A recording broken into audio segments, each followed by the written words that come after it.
Money has always played a key role in American politics, but is it distorting the democratic process?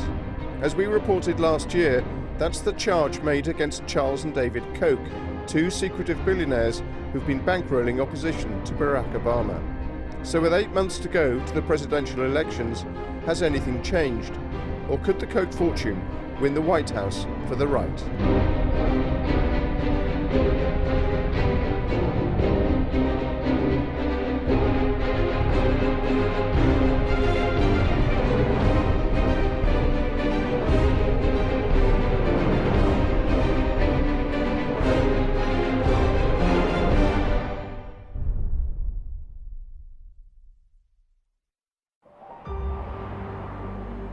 In the American West, Colorado's Rocky Mountains are famous for first-class skiing.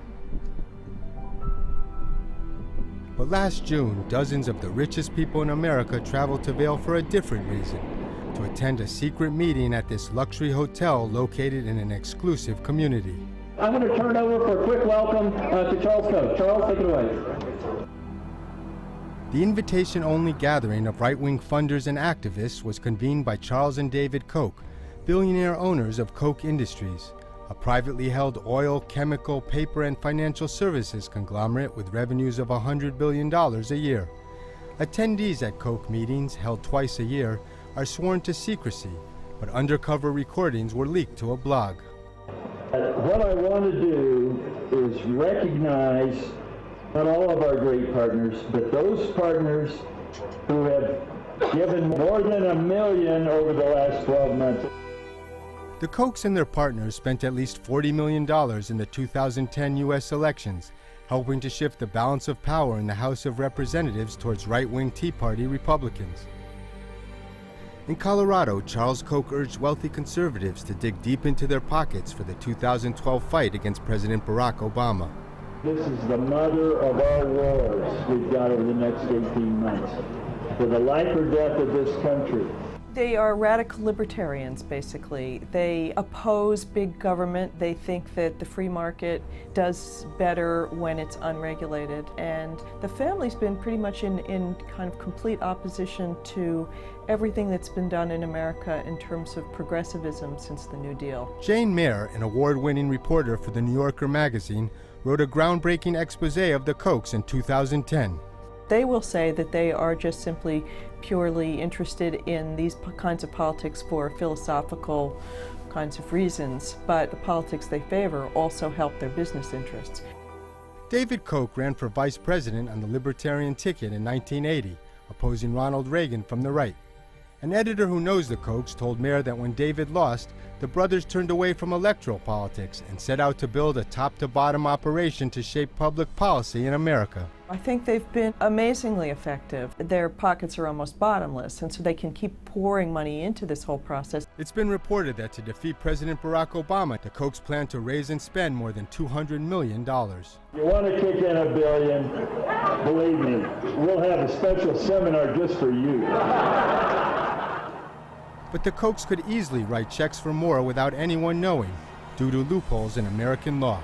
It was very hard to figure out, in fact impossible to figure out how much money they've spent on American politics. It was easily $100 million since 1980. Charles and David Koch and their foundations have spent untold millions promoting their conservative libertarian agenda for America. They've poured money into backing favorable political candidates, heavily funded right-wing groups and think tanks, and spent millions lobbying public officials. They've created a web of influence that stretches from state capitals all the way to Congress. For decades, the Kochs largely escaped scrutiny, but that began to change when Barack Obama was elected president and the conservative Tea Party movement took off. We're against socialism in America. We stand for the Constitution, the Bill of Rights. We want our freedom. Koch brothers, in a way, gave birth to the Tea Party. Li Fang is an investigator for Republic Report, a blog that tracks money and politics. He has kept close tabs on Americans for Prosperity, a political operation founded and funded by the Kochs to generate grassroots support for conservative policies and candidates. If you look at the first major wave of Tea Party rallies, they were centrally organized. They were Americans for Prosperity. They organized dozens and dozens of miniature rallies all over the country, in some cases actually paying for speakers and buses to bring people in. Americans for Prosperity's president, Tim Phillips, also spearheaded a Hands Off My Healthcare tour targeting Obama's first policy initiative. This Senate and this House that meet right back at the Capitol behind us are going to vote on whether or not your health care becomes run by the government. In the end, a health bill was passed, but Obama was severely weakened in the fight. Today, Americans for Prosperity, AFP, has 35 state chapters and claims to have close to 2 million members. 5 years ago, my brother Charles and I provided the funds to start the Americans for Prosperity. And it's beyond my wildest dreams how AFP has grown into this enormous organization. At AFP's 2009 National Summit, the heads of the organization's state chapters boasted to David Koch of their support for the Tea Party movement. We helped organize huge tea parties all throughout the state. The largest tax day tea party in the nation on April 15th. And if you try to raise our taxes and trample on our liberties, we're either going to beat you or make your life miserable. Before I wrote about them, they consistently denied that they were involved in the Tea Party. Eventually it became impossible because you could just connect all the dots. I think we've helped, but these are individualistic, entrepreneurial folks. Before joining Americans for Prosperity, Tim Phillips ran a hard-nosed political consulting firm. Do you think the Tea Party would be as evolved as it is now if you hadn't provided the kind of support you did in terms of training, communications? I mean, you really played a central role in helping to build that movement, don't you think? No one directs them, but we're good friends and partners with them, you bet, and we try to help them in every way we can. Whose interests does Americans for Prosperity represent? The interest of any American who wants economic prosperity and freedom. What do you say to those who say, look, Americans for Prosperity is representing the interests of the Kochs, the wealthy, corporations? In the healthcare fight, who are we fighting for? Average folks who didn't want the government making healthcare decisions for them. On issue after issue, when you look at the results of what the left wants, who's going to be hurt by their policies and who's going to be helped by our policies, it's clear we're fighting for the middle class and for people who work for a living. Hundreds of thousands of middle and working class people across the American Midwest would say just the opposite. In Wisconsin, Americans for Prosperity played a key role last spring in supporting Republican Governor Scott Walker's efforts to cut social spending and eliminate collective bargaining rights for public employees. We're not going to allow for 1 minute the protesters to feel like they can drown out the voices of those millions of taxpayers all across the state of Wisconsin. The Kochs provided funds to help get Walker elected. Then when citizens marched on the state capitol and occupied it to protest his plan, Americans for Prosperity spent at least $500,000 on an anti-union ad campaign. Who decides Wisconsin's future? Voters or government unions? Governor Walker has the courage to do what's right for Wisconsin. Stand with Walker.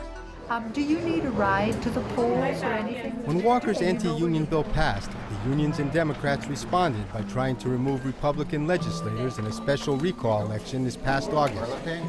Middle-class families and working families across the country need to start standing up to what we're seeing. Phil Neuenfeld is the Wisconsin president of the AFL-CIO, the largest union federation in the U.S. It spent millions of dollars in the recall to counter millions pouring into Wisconsin to back Republicans. And thank her for balancing the budget and reforming government. From Americans for Prosperity and other conservative groups. We are operating under full disclosure. We are saying where our money is coming from. We are saying what our money is spent on. And what I've been trying to do is challenge the American public and the media to ask the same questions of Americans for Prosperity. The employees' unions and the teachers' unions are two of the last bastions of serious strength on the progressive side of democratic politics. That's where the money is, and if you want to eviscerate the left in America, you go after those groups. When the recall vote came in, 2 Republicans lost their seats, but the unions and Democrats needed 3. We're winning there. We've won there for the year. There's no doubt about that. Isn't what's going on in Wisconsin really about trying to destroy the political power of unions? Yeah, that's a silly comment. I mean, Bob, come on. It's about trying to bring economic prosperity back. And with regard to union rights, with public employee unions, They are simply receiving pensions and health benefits that are unfair and unjust. To go after unions over pensions, what about going after corporate executives who are now making, 300 times what an average worker was in the past? America has the most progressive income tax system in the world. You look at the percentage. Inequality in America right now. Here's what's made America. It's the same as it was before the Great Depression.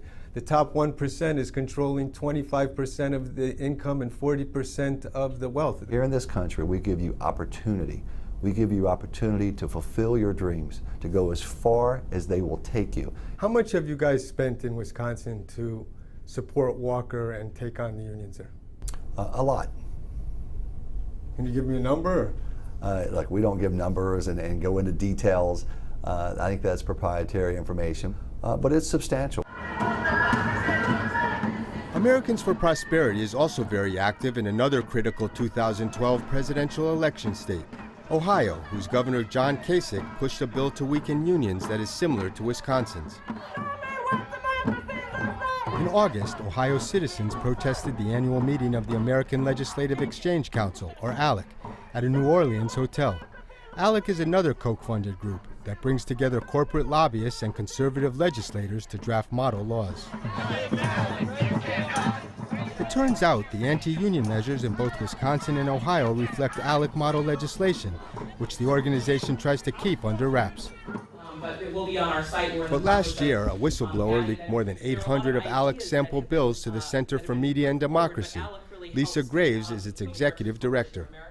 What happens here through ALEC is that these corporations are actually voting, pre-approving these bills. Then these legislators go along with this system, introduce these bills in the state houses, and don't tell the public at all that those bills were pre-approved, pre-voted on by corporations. Voter ID laws passed last year in Wisconsin and 4 other states that make it harder for minorities, students, and the elderly to vote were based on an ALEC bill. When you got this trove of model legislation, what surprised you most about it? It affected nearly every area of individual rights. The bills affect healthcare rights, the protection of the environment. Many of the bills that have been produced by ALEC reflect Koch DNA, what I call Koch DNA, because it reflects this free market fundamentalism. The Kochs have provided about $1 million to the organization, along with a $500,000 loan when it was floundering. The reason I think ALEC was such an ingenious idea is that a little money goes a long way in the states. You can really have influence in state legislatures by spending. It's a lot cheaper to buy than Congress is. ALEC, like the Kochs, would rather avoid the press. We were denied media credentials for the New Orleans meeting, but went anyway to find out why sessions are closed to the public and to follow up on our request for an interview with a representative from Koch Industries. Why can't you credential me? We're focused on domestic issues at this time. But you know, many of your corporations operate around the world. I'm sorry, but I'm going to have to ask you to why leave the are premises. workshops? Why are your workshops? Why are your task force meetings closed to the press and the public? We will not be credentialing you at this time. I would like to please ask you to leave the premises. We were escorted out and never heard from Koch Industries about our interview request.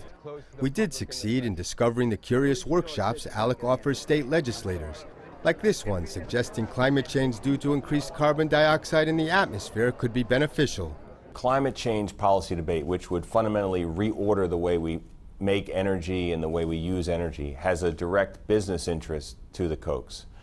They do a lot with pipelines that move oil, they have refineries. Kurt Davies is the research director for Greenpeace, which has compiled the most comprehensive database on the Koch's political spending.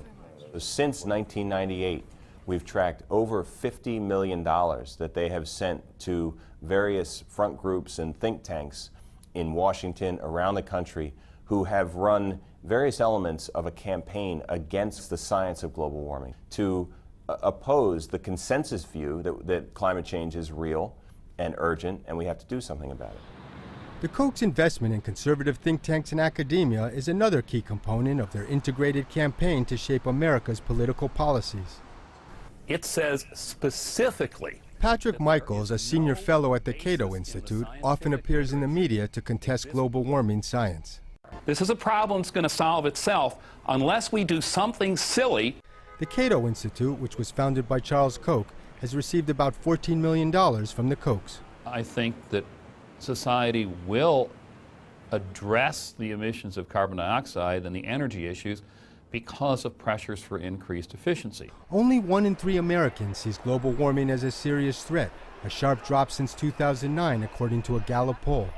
A critical turning point was ClimateGate, the controversy over emails hacked from scientists at a British university. A lot of what troubled me were the attempts to hide things from Freedom of Information Acts. You got to wonder what's being hidden. What pundits like Pat Michaels and institutions like Cato did, they declared that this evidence, these emails, showed that scientists were lying about data. In fact, multiple institutions have exonerated the scientists. There was no wrongdoing, no misinformation. Those investigations, none of them were truly independent. The polls have showed a pretty significant change in Americans' attitudes. To what extent do you think the whole ClimateGate fiasco contributed to that? Oh, I think that ClimateGate did. You said on national television that you received about 40% of your funding from fossil fuel companies. Is that right? Varies. Varies. It varies. It varies. Have you ever received any funding from the Kochs? No. Oh, well, that's not true. I had a speaking fee somewhere way back in the Ice Age. So you've just been paid through institutions that have been funded by them? You're right. I guess that's right, I have. Do you think it's just a coincidence that you are welcomed at an institution that promotes values that they are interested in? Well, if they think advocate? that free markets are efficient vehicles to create environmental protection, I think they're right. The Kochs have also promoted their free market ideology and business interests in Washington through aggressive lobbying on Capitol Hill and the funding of political candidates. The Kochs have spent upwards of $50 million since 2006 on lobbyists. The Kochs now are the largest funder of political campaigns within the oil and gas sector, exceeding Exxon. In 2010, the Kochs contributed to 62 of the 87 new Republican members of the House of Representatives. The Kochs were so instrumental in the Republican takeover that Lee Fang bumped into David Koch on Capitol Hill the day the new Speaker of the House was sworn in. I'm just asking what you're expecting from the new Congress. Well, cut the hell out of spending and balance the budget and reduce regulations and support business. That same day, Koch's deputy Tim Phillips met with the new chairman of the House Energy and Commerce Committee, Fred Upton. The Kochs were the largest oil and gas donor to members of Upton's committee, who have vigorously opposed efforts by the Environmental Protection Agency, EPA, to reduce global warming emissions. At the end of the day, the EPA climate regime is all economic pain and no environmental gain. Congressmen backed by the Kochs have also refused to raise taxes on corporations and the wealthy, strenuously opposing President Obama and even their own leadership on fiscal matters. Now supporters of the Tea Party movement have complicated the Republican presidential primaries, failing to settle on a candidate to challenge Barack Obama. I don't think anyone could have predicted how crazy the Republican primary would be. You have a lot of candidates who might have fringe views that are acceptable or excite the Tea Party. The Kochs chose not to endorse a candidate in the primaries. They are setting their sights on defeating Obama, winning the U.S. Senate, and expanding their influence in Congress. One of their more ambitious projects is a massive voter database called Themis. What they're trying to do is unprecedented. Ken Vogel writes on money and politics for the newspaper Politico in Washington.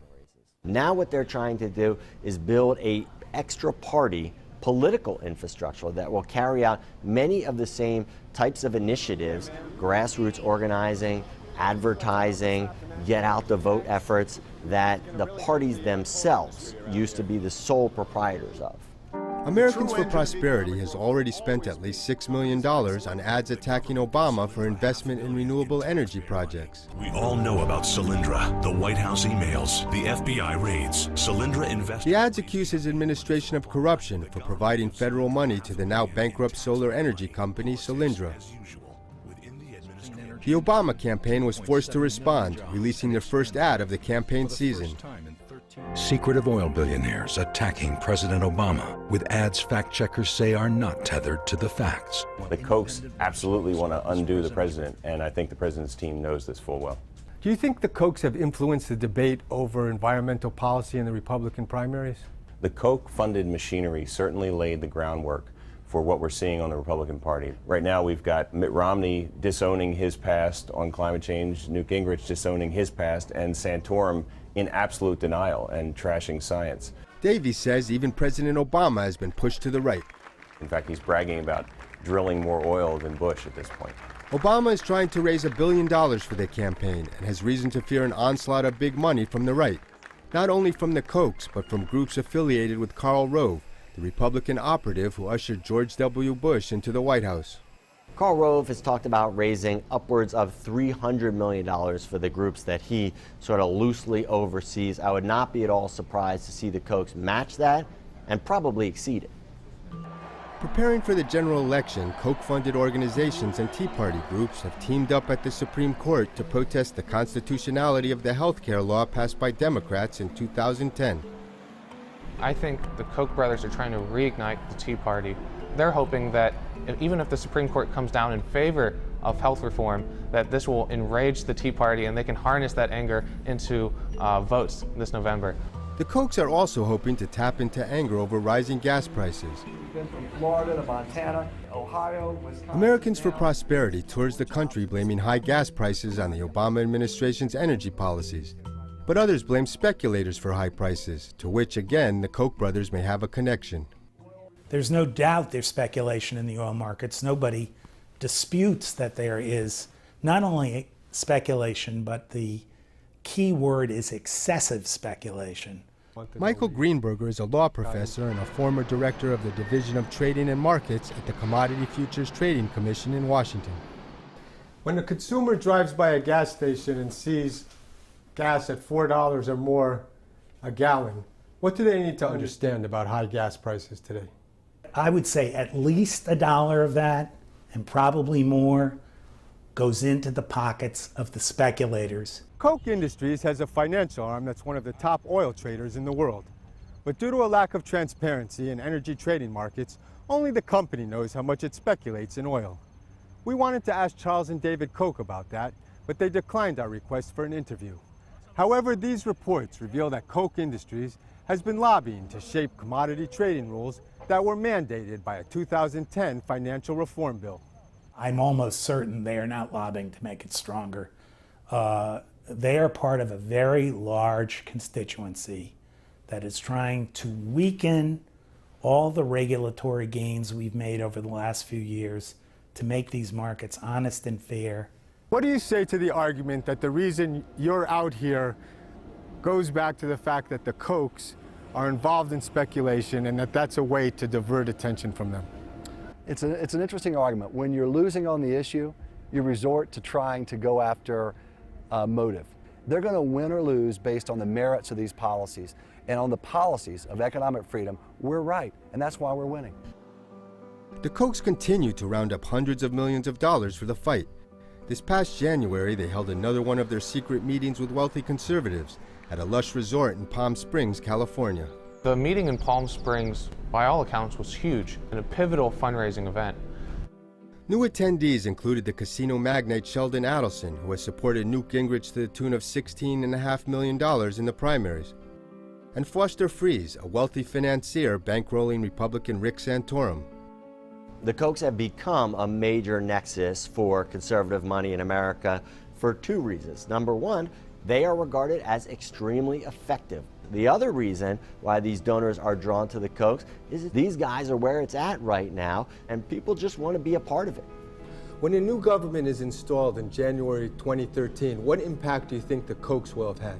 The Koch brothers will have a tremendous impact. I think on a larger scale, this election is really going to come down to just a few billionaires. A couple on the left supporting the Democrats and a lot on the right supporting the Republicans. And I think in 2013, people will look back at this election as the greatest one bought and sold.